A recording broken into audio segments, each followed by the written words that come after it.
regret Lindsey Graham's death, but I pray that he is reunited with his friend, John McCain, that they both are experiencing God's love, grace, mercy, and forgiveness.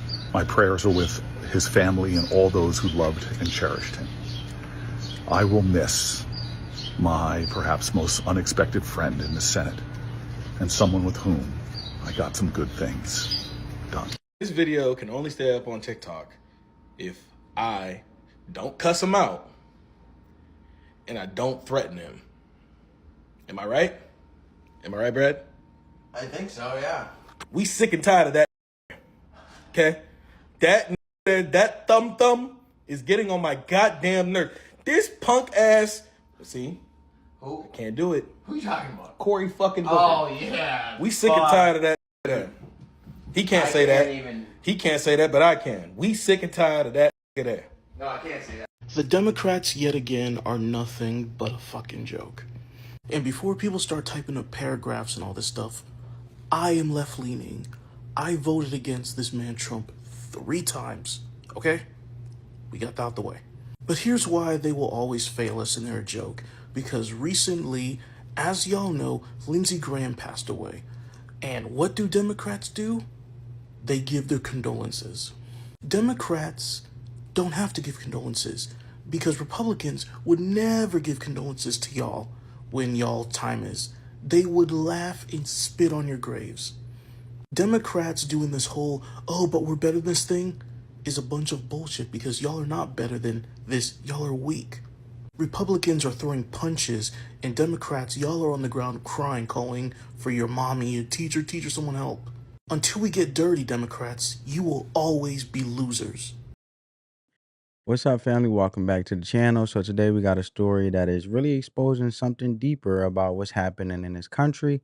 And I need to break it down for you because this is bigger than Cory Booker.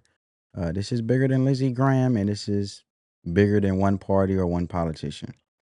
So this is about what happens when you radicalize a whole group of people to the point where they can't even handle basic human decency. So here's what happened. Lindsey Graham, the longtime Republican senator from South Carolina, which I highly respect because his parents died 15 parts away from each other, and he adopted his sister and took care of her. But however, and he also served in the United States Air Force, and he was a congressman for about 30 years. Well, a senator in Congress for 30 years. Worked his way up from South Carolina, worked hard from a small town. I mean, highly respect the man. The man didn't sit there and use defense contracts, which he could have, by basically saying that he was basically using his expertise from being in the United States Air Force for so long, in which he can basically use his skills and also his intelligence to basically find the government contractually to continue to rip off the government, as in using his expertise as a way of service. But he didn't. He just upheld his position and he kept a salary that was accepted in Congress as senator, and he wasn't an individual who was full of greed. So true patriot to me. My heart goes out to his family. But he passed away suddenly from a heart attack. Now, regardless of what you think about Lindsey Graham politics, I'm talking about him as a person. And I disagree with him on plenty of things. Like I said, he served in the military, he served in the Senate for decades, and he lived a pretty humble life compared to most of these politicians who leave office as millionaires, is my point. He didn't get super rich off the game, and that's rare in Washington. So Cory Booker, the Democratic senator from New Jersey currently, goes on camera and gives a heartfelt tribute to Lindsey Graham, and he talks about how they work together on criminal justice reform, the First Step Act, and something that actually helped people. And he tells this story about how he went up to Lindsey Graham as a brand new senator, and Graham told him, Cory, I'm in a primary right now running against a guy who's batshit crazy, and I can't even talk to you right now. Come back after the primary, quote unquote. And Booker came back after the primary, and true to his word, Graham rolled up his sleeves and they got to work.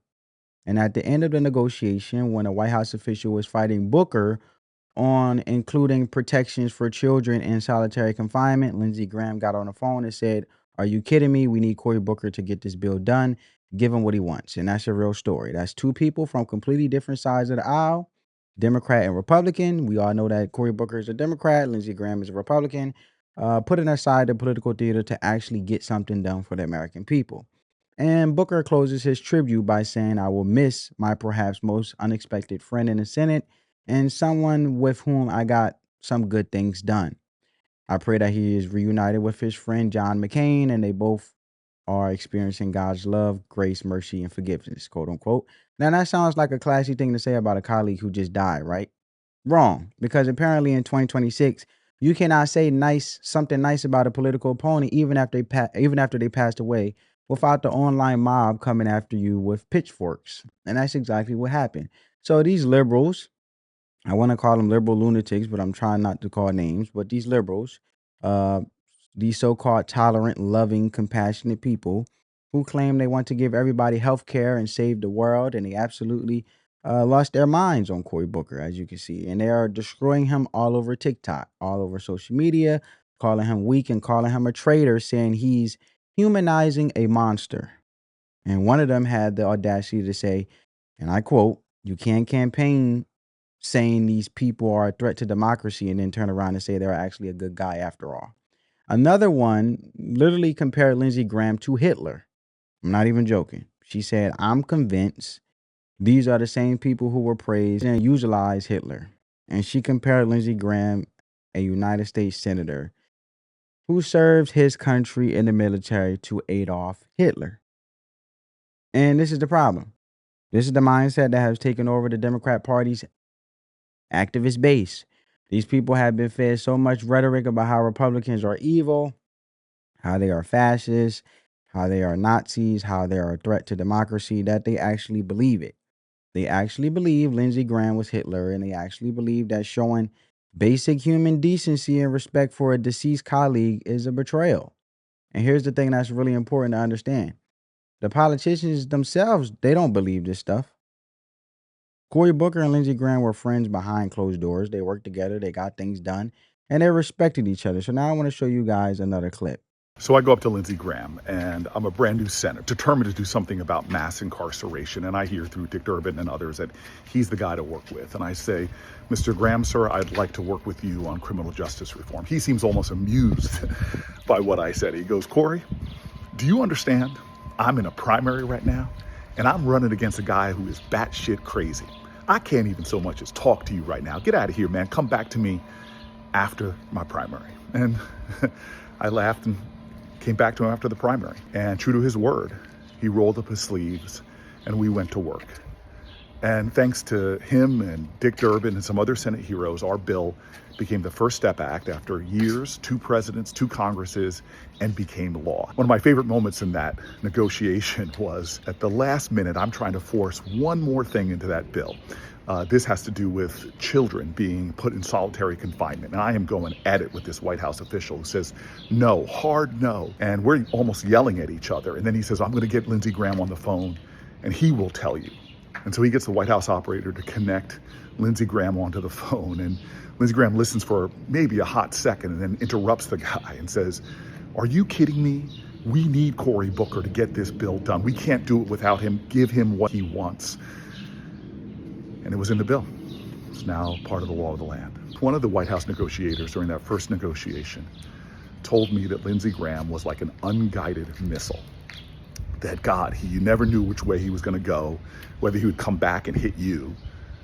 But when he was aligned, when he would be in the right place at the right time, man, he could get things done that other people couldn't and bring a lot of light and new possibilities to the efforts. I am stunned at Lindsey Graham's death, but I pray that he is reunited with his friend, John McCain, that they both are experiencing God's love, grace, mercy, and forgiveness. My prayers are with his family and all those who loved and cherished him. I will miss my perhaps most unexpected friend in the Senate and someone with whom I got some good things done. Democratic senators waking up today and deciding to eulogize Lindsey Graham is, what are we doing? Why are we doing this? Like, in any normal world, the idea of eulogizing a coworker would make sense, right? I used to work in education. Like, if one of my coworkers passed away or left, it's like, "Oh yeah, they're a great guy, da da da da." But this is not a normal world, because these Republican senators, Lindsey Graham in particular, has been instrumental in decimating communities, has been instrumental in taking food out of children's mouths.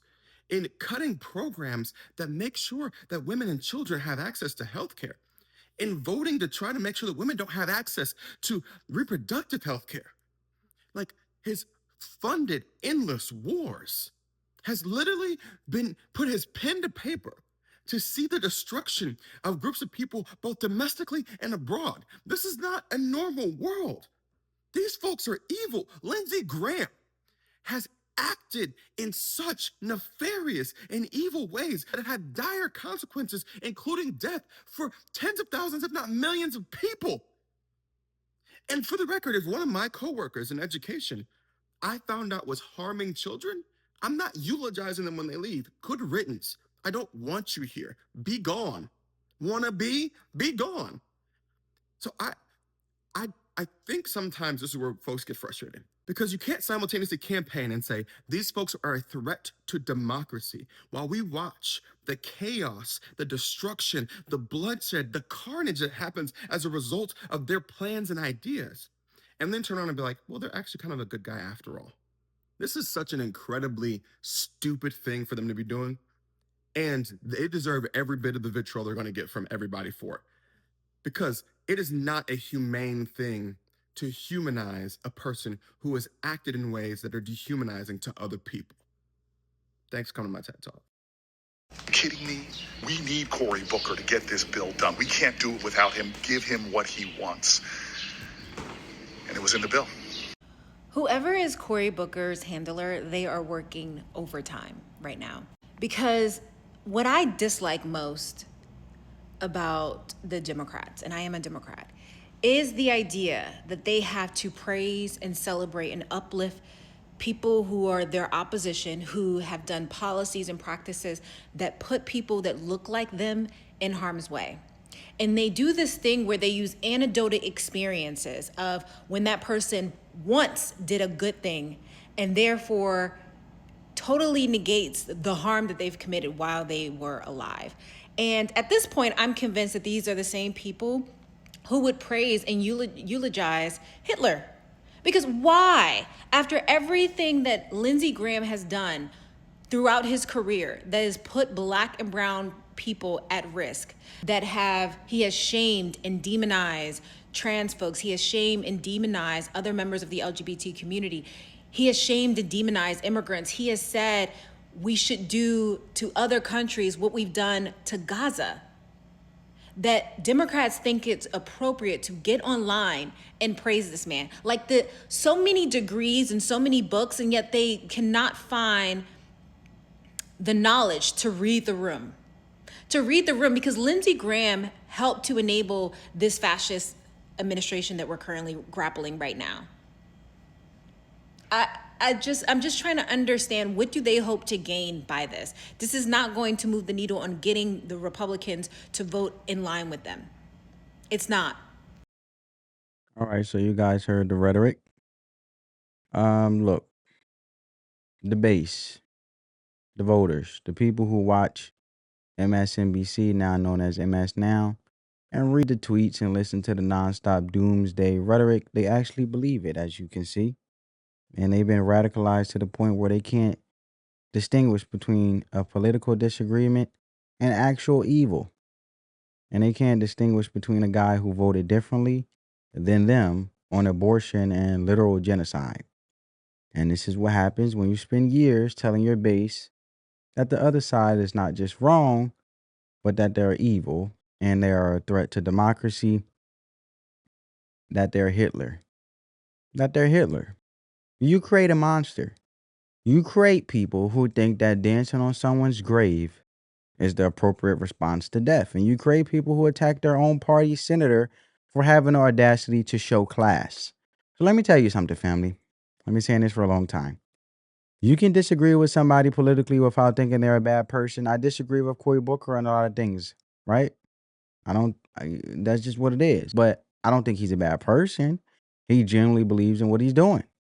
He's just wrong about a lot of it. Just like I disagree with a lot of what Lindsey Graham stood for, especially on foreign policy and some of his later positions. But I can still recognize that the man served his country, that he helped pass criminal justice reform that got people out of prison, that he worked across the aisle to get things done. That's called being a mature adult. That's called having a perspective. That's called not letting politics consume your entire soul. But the modern left, they can't do that. They've been radicalized to the point where everything is absolute. If you are a Republican, you're evil. If you're a Democrat who says something nice about a Republican, as you guys can see, not from my mouth, but their mouth, you're a traitor. There's no nuance. There's no grace. There's no understanding that human beings are complex and faceted, and that you can disagree with someone on policy while still respecting them as a person. And this is why the Democratic Party is in trouble, because they created a base that is so extreme, so radicalized that they can't even allow their own politicians to show basic human decency without getting attacked, just out of respect for human life. They created a monster that is now turning on them. Cory Booker did nothing wrong. He said something nice about a colleague who died. That's what decent human beings do. That's what families do at funerals. That's what coworkers do when someone passes away. But the radical left has lost all sense of proportion, and they think that every political opponent is Hitler. They think every Republican is a white supremacist, they say often. A lot of people would say. They think showing grace is a sign of weakness. And this is the same group of people who tell us that they're a party of love and tolerance. But when you look at their behavior, a lot of people will say, and you look how they attack their own people for simply showing respect for the dead, you realize it's all a lie, a lot of individuals say. They're not tolerant. They're not loving. They're not compassionate. They're only tolerant of people who agree with them 100% of the time. They're only loving towards people who hate the same people they hate. They're only compassionate toward people who fit their political narrative. And that's not love. That's not tolerance. That's tribalism dressed up in progressive language. And here's the sad part. The people attacking Cory Booker, they genuinely believe they're on the right side of history. They genuinely believe that Lindsey Graham was such a terrible person that he deserves to be remembered only for his worst positions and not for any good he did. They genuinely believe that showing grace is weakness. But that's the opposite of what strength looks like. Strength is being able to look at someone you fundamentally disagree with and still find common ground. Strength is being able to say, I disagree with him on many things, but he helped me get this done for the American people. Strength is being able to pray for someone's family, even when you didn't like their politics. What's weak is needing everybody to hate the same people you hate. What's weak is being so fragile in your own beliefs that you can't handle someone else showing decency to the other side. What's weak is comparing every political opponent to Hitler because you run out of actual arguments to actually substantiate your points logically and in a way that actually backs up facts and truth, and your sources cited, instead of just personal ad hominem attacks. And that's where we are now. The left has radicalized their base to the point of no return. They created people who are incapable of bipartisanship, incapable of grace, incapable of seeing the humanity in people they disagree with. And then they wonder why they keep losing elections. They wonder why working class people are leaving the party. They wonder why black and brown voters are starting to question their allegiance. And it's because people see this. Regular people see this behavior and are disgusted by it. When you're at work, you don't hate your coworkers just because they voted for a different candidate. When you're at a family gathering, you don't disown your uncle because he watches Fox News instead of CNN. Regular people understand that you can disagree with someone and still love them, still respect them, still work with them. But the activists left, the online mob, the radicalized base, they lost that ability completely. And that's why I'm making this video, not to defend Cory Booker, because I don't need to defend Cory Booker. The man is a United States Senator. He can handle himself. But I'm making this video to point out the sickness that has infected our political discourse and conversations. The sickness that says you can't say anything nice about the other side. The sickness that says you have to hate your political opponents with every fiber of your being. Hate is a strong word. You shouldn't hate. You should work on that. You could disagree. You could disapprove. And the sickness of that, right, is bad. And before I close this out, I want to give you something to take with you. Something that applies whether you're spiritual or not. Something that gets to the heart of what we're talking about here. Proverbs chapter 24, verse 17 says, do not gloat when your enemy falls, when they stumble. Do not let your heart rejoice. There you have it. I quote, and that's scripture, but it's also wisdom that applies to anybody. What it's saying is that there's something fundamentally wrong with celebrating the downfall of other people, even people you don't like. And the reason for that is deeper than just being nice. It's about recognizing that when you celebrate someone's death or misfortune, you're not hurting them, you're hurting yourself. You're positioning your own heart. You're telling yourself that your hatred is justified, and you're closing the door on your own humanity. And that's what we're seeing right now with these people attacking Cory Booker for showing grace. They position their own hearts to point to where they can't even recognize decency anymore. And they become so consumed by political hatred that the only acceptable response, I should say, to a political opponent's death as celebration. And that's not a political problem. That's a spiritual problem. That's a heart problem. And if you're watching this and you can find yourself feeling that way, if you find yourself celebrating when someone you disagree with dies, or if you find yourself angry at someone for showing grace, I want you to ask yourself why. What has happened to your heart that you can't handle basic human decency? What has politics done to you that you lost the ability to see the image of God in people you disagree with? Because at the end of the day, we're all human, we're all flawed, we're all going to stand before God and give an account for how we treated people. And I don't know you, but I don't want to stand before God and have to explain why I celebrated somebody's death. I don't want to have to explain why I attacked at somebody for showing grace. I want to be able to say that I tried to love people, even the ones I disagree with, that I tried to show grace even when it wasn't popular, and that I tried to see the good in people even when the world told me to hate them. So let me leave you with this, family. You don't have to agree with everybody. You don't have to compromise your principles. You don't have to pretend that differences don't matter, but you do have to remember that the people on the other side of the aisle are human beings. They're not Hitler. They're not monsters. They're just people who see the world differently than you do. And that's okay. That's what makes this country work. Or at least that's what's supposed to make this country work. But if we keep radicalizing people to the point where they can't even handle basic human decency, we're not going to have a country left to argue about. So spread that peace, love, and positivity, family. Let the love supersede the hate, family. On that note, family, I'll catch you next one. Peace.